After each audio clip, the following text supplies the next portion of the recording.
नमस्कार प्यारे साथियों, आप सभी का बहुत बहुत स्वागत है पीटीज आईएएस एकेडमी के करंट अफेयर्स के प्रोग्राम में। आज हम हमारे 20वें सेशन पर आ गए हैं और आज है 7 जुलाई। शुरू करें आज का काम। प्यारे दोस्तों, हमारा ये कोर्स शुरू हो चुका है, बहुत ही बढ़िया स्टार्ट हुआ है। आप अभी भी ज्वाइन कर सकते हैं, आज के आज ज्वाइन कर लें। एसएनटी का बहुत प्यारा कोर्स है और ये कोर्स हमारा कल से शुरू हो जाएगा। So go ahead and enrol with full confidence and make the most of this. Thank you so much. हमारी ये सीरीज जो है प्यारे साथियों, सभी सीरियस सिविल सर्विसेज एस्पायरेंट्स के लिए है, स्टेट पीएससी के लिए भी है। आप सभी जो समय बचाना चाहते हैं और बहुत ही कॉम्प्लेक्स चीज़ों को सरलता से समझना चाहते हैं, उनके लिए हमने ये सीरीज बनाई है। आज के हिंदू अखबार से हम ये 4 एडिटोरियल संपादकीय लेख आपके लिए लेकर हाजिर हैं। तो शुरू हो जाएं। आज का हमारा पहला लेख है a death foretold, the death of an undertrial old man. ये आपको GS2, GS3 और ऐसे और प्रीलिम्स में भी छोटे छोटे इनपुट्स यहां वहां परीक्षा में काम आ सकते हैं। प्यारे साथियों, अ डेथ फोरटोल्ड का मतलब है पहले से पता था कि व्यक्ति की मौत लगभग हो ही चुकी है, कभी भी हो ही जाएगी। फादर स्टैन स्वामी नाम के इस व्यक्ति को UAPA में गिरफ्तार किया गया था। उनकी मौत 84 वर्ष की उम्र में जुडिशियल कस्टडी में हो गई और उन्होंने स्वयं भी ये संभावना जताई थी कि मेरी मृत्यु हो जाएगी और उनके वेल विशर्स भी कह ही रहे थे जब बेल एप्लीकेशन लगाई गई थी कि अब वो मौत के बहुत करीब आ गए हैं। अपना पूरा जीवन फादर स्टैन स्वामी ने आदिवासियों के अलग अलग मुद्दों के लिए लड़ाइयाँ लड़ते हुए बिताया, जिसके लिए कई बार सरकारों से सीधे सीधे उनकी भिड़ंत भी हो गई थी। उनकी हेल्थ काफ़ी ख़राब चल रही थी एंड ये एडिटर कहता है कि he was literally simply allowed to die. तो ये एक ऐसा मुद्दा है कि जो एक सामूहिक चेतना होती है समाज की, कलेक्टिव कॉन्शियंस, जहां हमको लगता है सही क्या है गलत क्या है, वहां ये दर्ज होना चाहिए कि भाई ये ठीक नहीं हुआ। लेकिन किसी भी चीज़ से किसी को कोई फर्क नहीं पड़ा, न तो उनकी उम्र से न उनकी कमजोरी से। सरकार ने उसको नज़रअंदाज किया, जुडिशरी ने भी काफ़ी हद तक नज़रअंदाज किया।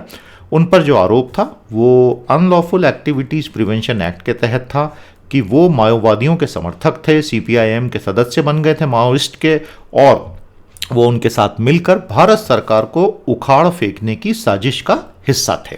ये उनके ऊपर आरोप था जिसमें उनकी गिरफ्तारी हुई और UAPA के कुछ सेक्शंस में फिर बेल मिल पाना लगभग नामुमकिन हो जाता है। अंतरिम बेल की उनकी याचिका रिजेक्ट हो गई थी और वो हॉस्पिटलाइज थे, दोस्तों के साथ नहीं थे। His end came as the Bombay High Court was discussing the case। जब बम्बई उच्च न्यायालय ने पूरा मामला डिस्कस किया तो उनके वकील ने बताया कि हमें बताते हुए दुख है कि उनकी मौत हो गई। एडिटर कहता है कि इसमें सबसे बड़ा दोष जो है नेशनल इन्वेस्टिगेशन एजेंसी का आता है, जो प्रोएक्टिवली उनकी बेल का लगातार विरोध करती रही और जो कोर्ट्स थे वो महीनों महीनों उसको इग्नोर करते रहे। वरावर राव के केस में जो खुद भी भीमा कोरेगांव मामले में ही पकड़े गए थे, भीमा कोरेगांव का मामला जो हुआ था आपको पता ही है, उसके अगले दिन वहां पर हिंसा हो गई थी और ये एक 200 साल का सेलिब्रेशन था, 200th एनिवर्सरी का, जब दलितों की एक पलटन ने अंग्रेज़ों के साथ मिलकर उस वक्त पेशवा की सेना को 200 साल पहले 1818 में हराया था। तो उसका एक पूरा सेलिब्रेशन जब हो रहा था तो उसके एक दिन बाद वहाँ हिंसा हुई थी और उसमें फिर बहुत सारे इस तरह के लॉयर्स, एक्टिविस्ट, थिंकर्स, इन सबको सरकार ने दबोच लिया था। वरावर राव के मामले में इसी उच्च न्यायालय ने बेल इंश्योर कर दी थी और उस वक्त ग्राउंड क्या दिए थे? Sickness, advance age, infirmity and health condition, especially if jailed meant endangering life. मतलब जेल में डाले और जान चली जाए ऐसा लगे तो ठीक है, अभी बेल देना जरूरी, केस चलता रहेगा, केस थोड़ी खत्म होता है। लेकिन वो लॉजिक वो इनके साथ वर्कआउट नहीं किया स्टैन स्वामी के साथ में। तो जो equality before law and equal treatment of law वाली बात थी वो यहां पर फेल हो गई। दो बड़े मुद्दे निकल कर आते हैं कि ये जो पूरा भीमा कोरेगांव का मामला हुआ जिसमें इतने सारे लोगों को जेल में डाला गया है, ये मामला है क्या और क्या वाकई में वो सच्चा मामला है? दूसरा, UAPA में जो बेल नहीं मिलती, क्या ये फॉर्मेट वाकई इतना आवश्यक है? हायर जुडिशरी को इन मुद्दों को जड़ से एक बार देखना पड़ेगा, क्योंकि अगर भीमा कोरेगांव के नाम पर बहुत सारे लोगों को अंदर डाला गया है, जहां एल्गार परिषद के इवेंट के एक दिन के बाद हिंसा हुई थी, तो क्या वो हिंसा इंजीनियर तो नहीं थी? अब विदेशों से ऐसी रिपोर्टें आना शुरू हो गई हैं, ओवरसीज ही आई हैं, लोकल नहीं है, कि इन लोगों के कंप्यूटर के ऊपर जिस तरह की जो फाइलें मिली जिसमें उनके आपस में एक्सचेंजेस थे कि हम सरकार को उखाड़ फेंकेंगे, ये कर देंगे, वो कर देंगे, वो दरअसल उनके कंप्यूटरों को हैक करके मैलवेयर की मदद से विदेशी हैकर्स से ये आर्टिफिशियली फाइलें प्लांट करवाई गई थी। ऐसी 2 अलग अलग रिपोर्टें पिछले कुछ सालों में आ चुकी हैं। तो ये था आज का पहला एडिटोरियल। प्यारे दोस्तों, बताइए आपकी इस मामले पे क्या राय है, कमेंट थ्रेड में जरूर लिखिएगा। आज का दूसरा एडिटोरियल है बड़ा ही हृदय विदारक है। किस प्रकार उपनिवेश चलाने वाले जो हैं वहाँ के स्थानीय निवासियों को पूरा कल्चरली जेनोसाइड कर डालते हैं, यानी सांस्कृतिक रूप से मानव हत्या कर डालते हैं, सामूहिक हत्या कर डालते हैं, उसका बहुत ही जीता जागता सबूत कनाडा में मिल रहा है। Silent screams from Canada's past. Canada का जो पास्ट है वहाँ से जो मरे हुए बच्चे हैं उनकी चीखें निकल निकल कर आ रही हैं। कहते हैं कि मुर्दे बोलते नहीं, लेकिन यहाँ पर तो जो लाशें हैं चीख चीख कर बोल रही हैं। प्रीलिम्स GS1 और ऐसे के लिए टॉपिक इंपॉर्टेंट है और कनाडा की राजनीति में भूचाल आ गया है इसकी वजह से। प्यारे साथियों, कनाडा में फिर से सैकड़ों ऐसी कब्रें मिली हैं जिनमें बच्चे दफनाए हुए दिखाई दिए हैं, और कनाडा का जो कॉलोनियल पास्ट था उसकी एक ऐसी सच्चाई दुनिया के सामने अब निकल निकल कर आ रही है, जब कनाडा में रहने वाले इंडिजिनस पीपल यानी वहाँ के जो स्थानीय मूल निवासी आदिवासी थे, जो हज़ारों हज़ारों साल पहले आके वहाँ बसे थे। देखिए, आउट ऑफ अफ्रीका थ्योरी जो है वो ये कहती है 80-90 हज़ार साल पहले अफ्रीका में ही आज के सारे मानवों के मूल पूर्वज थे, हमारे भी। ये आउट ऑफ अफ्रीका थ्योरी है। दुनिया के ऑलमोस्ट 90-95% साइंटिफिक एस्टेब्लिशमेंट इस थ्योरी को जेनेटिकली एकदम सही मानता है, 5-10% इससे मना भी करते हैं। तो आउट ऑफ अफ्रीका थ्योरी ये कहती है कि 80-90 हज़ार साल पहले अफ्रीका से हमारे पूर्वजों के पूरे पूरे गुट बाहर निकलना शुरू हुए, सब तरफ फैलना शुरू हुए, सारी दुनिया पॉपुलेट की, और जो सबसे अंत में पॉपुलेट हुआ वो 15,000 10,000 साल पहले बेरिंग स्ट्रेट के ऊपर रशिया और अमेरिका अलास्का को जोड़ता हुआ बेरिंग स्ट्रेट था आइस एज में। उन बर्फ के बड़े बड़े सिल्लियों पे चलते हुए, बड़े बड़े प्लेन्स पे चलते हुए जो आखिरी हमारे पूर्वज थे वो रशिया से क्रॉस करके नॉर्थ अमेरिका में घुस गए, और वहाँ से कनाडा, आज का USA, ऐसा करते करते साउथ अमेरिका तक। तो जो नॉर्थ अमेरिका के रेड इंडियन से अमेरिका के, USA के, वही लोग ये हैं। तो बेसिकली मूल स्टॉक यही है। फिर अंग्रेज जो हैं और यूरोपियंस जो हैं वो तो 600 साल पहले यूरोप पहुँचे, और 600 साल पहले अमेरिका पहुँचे, नॉर्थ अमेरिका पहुँचे अटलांटिक पार करके। उसके बाद ये सारे अत्याचार शुरू हुए। तो मैंने आपको पूरा ऐतिहासिक बैकग्राउंड भी बताया, आप में से कोई एक समराइज कर देना कमेंट थ्रेड में। समझ में आ गया? सरल भाषा में एक लंबी कहानी बता दी मैंने आपको। तो उन गोरी चमड़ी वालों के हाथों ये जो ओरिजिनल मूल निवासी इंडियंस थे, रेड इंडियंस थे, कनाडा वालों को रेड इंडियंस नहीं बोला जाता है, इंडिजिनस ही बोलेंगे उनको, इंडिजिनस पीपल, मूल निवासी, उन्होंने क्या क्या सहा, उसके अब ये कब्र जो हैं ये सबूत बन गई हैं। बहुत सारी अनमार्क ग्रेव्स आ रही हैं। अनमार्क ग्रेव्स का मतलब होता है जिस पे कोई आपने पत्थर नहीं लगाया, किसी बच्चे का नाम नहीं लिखा, शायद आप उस क्राइम को छुपाना चाहते थे। Hundreds of unmarked graves are being discovered regularly by indigenous organisations. ये जो इंडिजिनस वहाँ की ऑर्गेनाइजेशन है, मूल आदिवासी निवासियों के जो आज के आधुनिक कैनेडियंस बन गए हैं, जो पहले रेसिडेंशियल स्कूल चला करते थे, हॉस्टल वाले स्कूल, ये वहाँ की सैस्केचुआन प्रोविंस में और अब ब्रिटिश कोलंबिया प्रोविंस में। तो इन लोगों ने खोद खोद के अलग अलग जगह ढूंढ ढूंढ के निकाला, तो उनको पूरे हज़ारों हज़ारों बच्चे दबे हुए मिले। 1882 से 1996 के बीच में कनाडा में गोरी चमड़ी वालों ने जब शासन किया तो 1.5 लाख से ज़्यादा इंडिजिनस लोगों के बच्चों को उनके माता पिता से छीन के इन स्कूलों में भेज दिया गया। स्कूलों को चलाने का काम कैथोलिक चर्च करता था। स्कूलों को चलाने का पैसा तब की गोरी चमड़ी वाली सरकार से आती थी, और ये जो बच्चे थे ये अपनी मर्जी से नहीं आते थे, इनको माता पिता की गोद से छीन के यहाँ डाला जाता था कि ये बच्चे जो हैं ये सभ्य कनाडा के निवासी बन जाएं, ये अपने माता पिता की तरह सैवेज बारबेरियंस न रहे। समझ में आया आपको? प्रधानमंत्री जॉन मैकडॉनल्ड ने 1883 में दावा किया था कि यही सही तरीका है, क्योंकि इनके माता पिता जो हैं वो तो सैवेज हैं, उनके साथ रह के ये भी जंगली हो जाएंगे। लेकिन स्कूलों में क्या उनको सभ्यता मिली? बिल्कुल नहीं। उस वक्त भी स्कूलों में उनके साथ मारपीट होती थी, सेक्सुअल अब्यूज़ होता था, वो अपनी भाषा यूज़ नहीं कर सकते थे, खाने पीने के तरीके बैन हो चुके थे।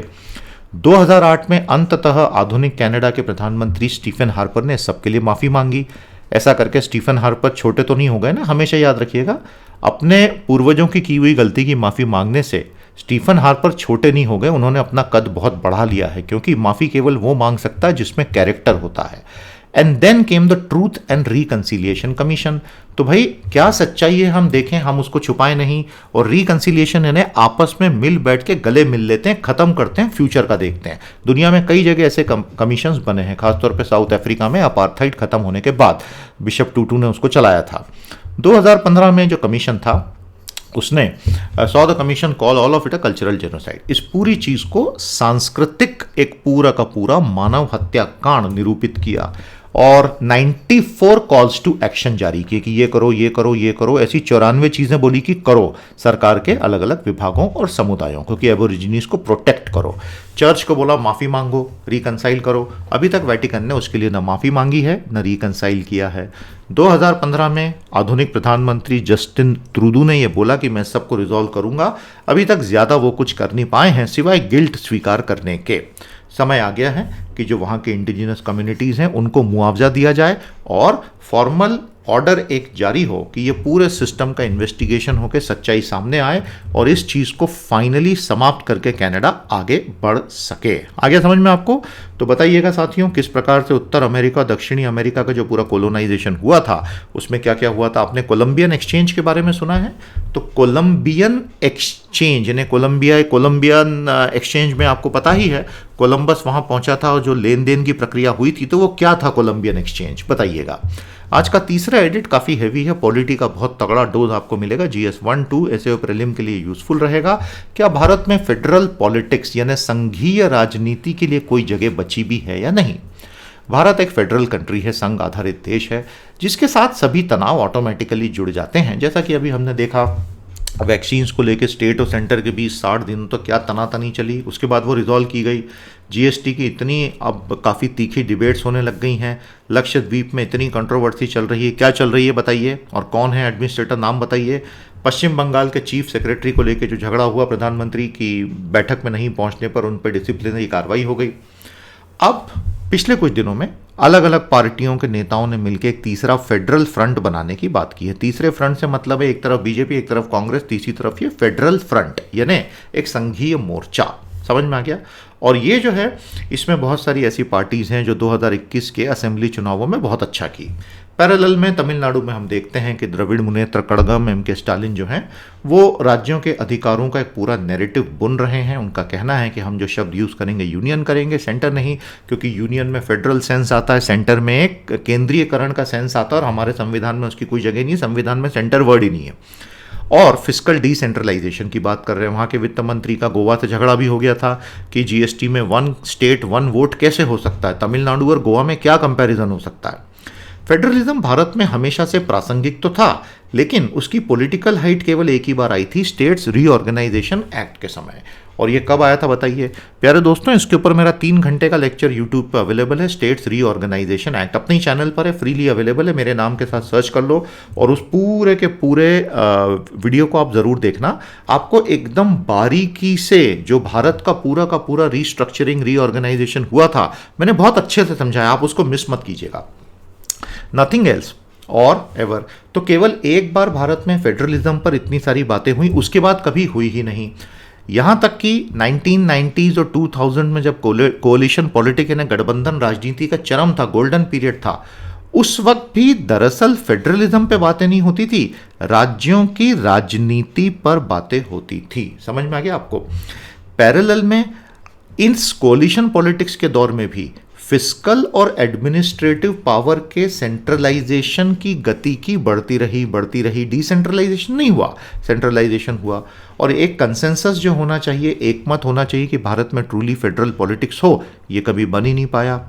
और आज जब केंद्र सरकार पूरी ताकत से सेंट्रलाइजेशन में लगी हुई है, तो ऐसे में तो ये डिबेट और कठिन हो जाती है राज्यों के लिए। आज की जो केंद्र सरकार है उसके पास इन सब चीज़ों से डील करने का ना तो समय है, ना तो इच्छा है, ना तो पेशेंस है कि भाई भारत में इतनी सारी लैंग्वेजेस, इतने सारे धर्म, इतनी सारी एथनिक आइडेंटिटीज़ हैं, वो इन सब में डील नहीं करना चाहती है। उनके पास नेशनलिज्म का रेटरिक है जो इन सब से कट के ऊपर निकल जाता है, लोगों को बहुत अच्छा भी लगता है। लॉजिक इसीलिए हमको बार बार देते हैं 1 nation 1 market, 1 nation 1 ration card, 1 nation 1 grid. कहने का मतलब ये है कि कोई भी राज्य अगर अपना सर उठा के बोले कि हमारा क्या, हमारे अधिकारों का क्या, तो वो ऑटोमेटिकली एंटी नेशनल ही लोगों की नज़रों में बनेगा, क्योंकि 1 नेशन 1 मार्केट के खिलाफ वो जाता दिख रहा है। तो फेडरलिज्म वर्सेस नेशनलिज्म असली लड़ाई है, इन दोनों ऑथर्स का कहना है।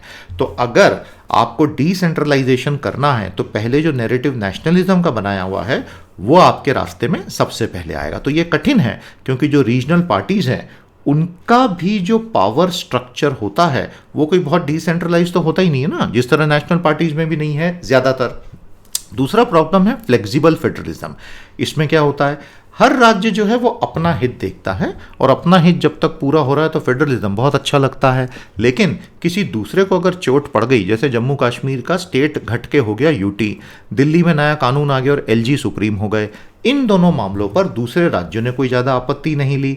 तो जब दूसरों के अधिकार खत्म हो रहे हैं तब आप चुप बैठे हैं, तो कल को आपके भी खत्म होंगे। तीसरा इशू है कि 1991 के रिफॉर्म के बाद एक बहुत बड़ी प्रॉब्लम भारत में आ गई है। अलग अलग राज्यों का ग्रोथ पाथ एक दूसरे से बहुत अलग हो गया है। दक्षिण के और पश्चिम के राज्य बहुत अच्छा कर रहे हैं, बहुत आगे निकल गए फिस्कली, और दूसरे राज्य बहुत पीछे हो गए। तो अब कलेक्टिव एक्शन बहुत डिफिकल्ट हो गया है, क्योंकि एक तरफ गरीब राज्य हैं, एक तरफ अमीर राज्य हैं। जो गरीब राज्य हैं वो देश के जीडीपी में कंट्रीब्यूशन पर कैपिटा बहुत कम करते हैं, लेकिन फिनेंस कमीशन से उनको कंट्रीब्यूशन बहुत ज़्यादा मिल जाता है, और ये बाकियों को फिर अन्याय दिखने लगता है। इसका झगड़ा 1971 की आबादी फॉर्मूले में यूज मत करो, 15 फाइनेंस कमीशन के टर्म्स ऑफ रेफरेंस में जब केंद्र सरकार ने बोला, और 2011 की आबादी यूज करो, तब उस वक्त काफ़ी ज़्यादा टेंशन हुआ था। लेकिन 15 फाइनेंस कमीशन एनके सिंह साहब चला रहे थे, बहुत ही मैच्योर व्यक्ति हैं, तो उन्होंने जो फाइनल फॉर्मूला दिया उसमें उन्होंने इन झगड़ों का थोड़ा सा ध्यान रख लिया था। तो कैसे किया था बताइएगा पढ़ के। हमारा एक फाइनेंस कमीशन के ऊपर भी 1 घंटे का लेक्चर मेरे चैनल पर उपलब्ध है, सर्च कर लेना, मिल जाएगा। इम्पेंडिंग डीलिमिटेशन एक्सरसाइज, अब बहुत बड़ी परिसीमन कार्रवाई 2026 में पूरे भारत में आएगी। उसके बाद दक्षिण और पश्चिम के राज्यों की ताकत बहुत तेजी से गिरेगी, क्योंकि आधुनिक आबादी के हिसाब से लोकसभा का तो पूरा ढांचा ही बदल जाना है, तो और घबरा रहे हैं ये राज्य। लेकिन इस सब के बावजूद, क्योंकि बीजेपी का अभी जो नेशनल प्रोजेक्ट है वो है फोर्सफुल होमोजेनाइजिंग आइडियोलॉजी, हर किसी को एक रंग में पोत दो, तो ये ऑथर कहते हैं, तो इस वजह से जो क्षेत्रीय एस्पिरेशंस हैं उनके लिए जगह अपने आप खुल जाती है, क्योंकि हर कोई उस एक रंग में पुतना नहीं चाहता। ये पश्चिम बंगाल और तमिलनाडु में देखा गया 2021 में। फिस्कली स्पीकिंग, आज की तारीख में केंद्र सरकार में एक साइलेंट फिस्कल क्राइसिस चल रही है, क्योंकि ओवरऑल भारत का जो मैक्रो फिस्कल ट्रूथ है उसमें बहुत दिक्कतें हैं। जीडीपी का कंटिन्यूसली स्लो डाउन हो जाना, उसके अलावा नौकरियों का तेजी से ह्रास होते चले जाना, उसके अलावा और बहुत सारे ऐसे इश्यूज चल रहे हैं। हालांकि जीएसटी कलेक्शन बढ़ रहा है, फॉरेन एक्सचेंज रिजर्व बहुत तगड़े हैं, लेकिन फॉरेन एक्सचेंज हमारा बन रहा है एक्सपोर्ट करने से नहीं, बल्कि हॉट मनी के इनफ्लो का स्टेरिलाइजेशन करने से। तो एफपीआई के इनफ्लो से आपका फॉरेक्स बन रहा है, जो कि हॉट मनी है, वो कभी भी टेपर टेंट्रम में बाहर भी जा सकता है। तो ये इश्यूज तो सरकारों को पता है ना, आम जनता को भले ही पता नहीं हो। तो इस वजह से स्टेट्स में काफ़ी तनाव है ड्यू टू ऑल दिस, क्योंकि फिर जीएसटी के ड्यूज वगैरह भी लेट मिलते हैं। इस सब की वजह से एक inter state collision of political parties बन सकता है, और वो एक पैरेलल ऑल्टरनेटिव पॉलिटिकल अरेंजमेंट की कोशिश अगले चुनावों में कर सकता है। लेकिन क्या वो ऐसा कर पाएंगे, यही देखने लायक बात होगी। तो ये एक बड़ा अच्छा पॉलिटिकल डोज था, उम्मीद करता हूं आपको बहुत कुछ सीखने को मिला। समराइज कीजिए, मेरे अलग अलग सवालों के जवाब दीजिएगा दोस्तों। क्या आप ये चारों की चारों प्लेलिस्टें अच्छे से देख रहे हैं? कंफर्म कीजिए कितने बच्चों ने अभी तक के सारे सेशन देख लिए। तो आप अगर अच्छे से हमारे चैनल को बढ़ाने में मदद करोगे तो हमारा भी जोश बहुत अच्छे से बना रहेगा, हम भी आपके लिए बहुत नई नई चीज़ें लाते रहेंगे। Thank you so much. आज का चौथा और अंतिम एडिटोरियल जो है प्रीलिम्स जीएस1 ऐसे, इसमें वर्ल्ड हिस्ट्री भी इन्वॉल्व है, भारत के इंटरनेशनल रिलेशन डायरेक्टली इन्वॉल्व नहीं है। South American struggle against imperialism, बहुत प्यारा टॉपिक है। तो ये आपका वर्ल्ड हिस्ट्री के लिए एक बहुत अच्छा टॉपिक होगा। वर्ल्ड हिस्ट्री मेरा भी फेवरेट टॉपिक है। सिमोन बोलिवार जो थे वो ग्रेट लिबरेटर के नाम से साउथ अमेरिका में फेमस है, क्योंकि स्पेनिश लोगों को साउथ अमेरिका से खदेड़ने का काम सिमोन बोलिवार ने किया था। सबसे पहले स्पेनिश सेना को उन्होंने बैटल ऑफ काराबोबो में हरा दिया था जून 24, 1821 में, और वहाँ से जो है वो वेनेजुएला में आ गए थे और वेनेजुएला आज़ाद हो गया था। उसके बाद जो स्पेनिश एम्पायर था उसकी इच्छा ही खत्म हो गई लड़ने की, और पूरे साउथ अमेरिका में विद्रोह हुए। धीरे धीरे धीरे धीरे धीरे स्पेनिश लोग जो वहाँ पे 16वीं सदी में आए थे, और सब तरफ उन्होंने हत्याकांड मचा दिया था, क्योंकि वो यूरोप से बीमारियां लेकर आ गए थे और वहां के लोकल नेटिव्स के पास वो बीमारियों की इम्यूनिटी नहीं थी। तो 90% लोकल लोग मारे गए थे सारे के सारे। जी हाँ, 16वीं 17वीं शताब्दियों में साउथ अमेरिका में लिटरली ये डिजीज जेनोसाइड हुआ था। बोलिवार ने उसके बाद स्पेनिश लोगों को पूरे साउथ अमेरिका से खदेड़ के साउथ अमेरिका के अलग अलग देशों के निर्माण में बड़ा रोल प्ले किया। आज जो वेनेजुएला के लोग हैं, कैराकास जो है वो वेनेजुएला, वो ये कहते हैं कि काराबोबो एक लड़ाई नहीं थी, वो एक जियो पॉलिटिकल कैंपेन था, भू राजनीतिक अभियान। और बोलीवार की विक्ट्री के बाद जो ग्रैंड कोलंबिया देश था, उसी में से कोलंबिया और वेनेजुएला दोनों पैदा हुए थे, और उसके बाद फिर बोलीविया का जन्म हुआ 1825 में।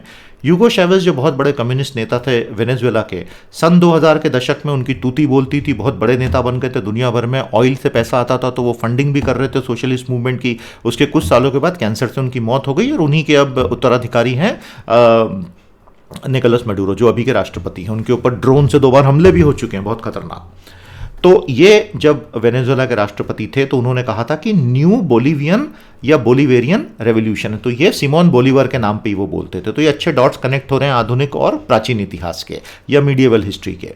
तो प्यारे दोस्तों, उन्होंने जो रीजनल प्रोसेस यूगो चैवेज ने शुरू की थी, जिनकी अब कैंसर से मौत हो गई है, Alba, Bolivarian alliance for peoples of our America, की जितने भी हम ओरिजिनल लोग हैं, हमारे हाथ में हमारा कॉन्टिनेंट होना चाहिए। आज काराबोबो के 200 साल बीत चुके हैं, 1821 में था ना, तो 2021 जून में 200 साल बीत गए।